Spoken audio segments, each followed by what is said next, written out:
السلام علیکم دوستو، اورنگزیب عالمگیر کے دور میں کسی فاحشہ عورت نے 4 جگہ باقاعدہ شادیاں رچا رکھی تھی۔ ایک سے خرچہ پانی لیتی، کچھ وقت گزارتی اور پھر میکے جانے کے بہانے دوسری جگہ مال بٹورنے پہنچ جاتی۔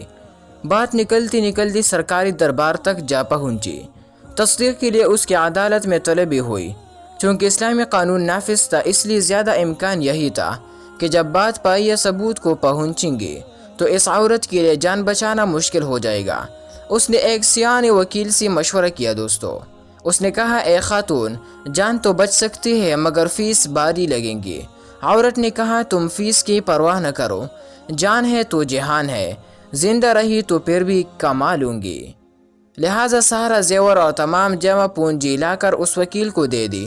وکیل نے کہا، عدالت میں یوں کہنا کہ میں جمعے کے روز جامع مسجد کے پاس سے گزر رہی تھی تو خطیب صاحب کہہ رہی تھی کہ اسلام میں 4 شادیوں کی اجازت ہے۔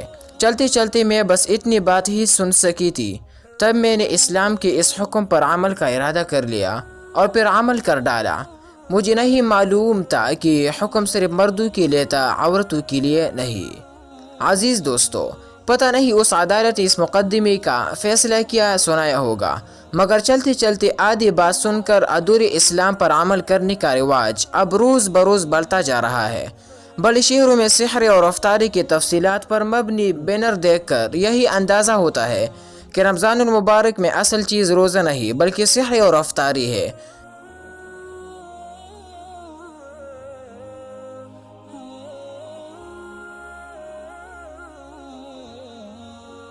ادھر سحری کا وقت ہوتا ہے تو لوگ بیڑوں کی طرح سحری کرنے چل پڑتے ہیں، اور ادھر افطاری کا وقت ہوتا ہے بے صبروں کی طرح ادھر کھانے پینے پر ٹوٹ پڑتے ہیں۔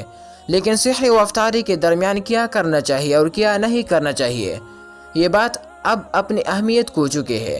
لوگ روزہ رکھ کر کے سارا دن جھوٹ بولتے ہیں، غیبت کرتے ہیں، چوریاں کرتے ہیں، ملاوٹ کرتے ہیں، برے نظروں سے دیکھتے ہیں، وقت گزاری کے لیے موسیقی، شطرنج، تاش اور دوسری کھیلوں سے محظوظ ہوتے ہیں۔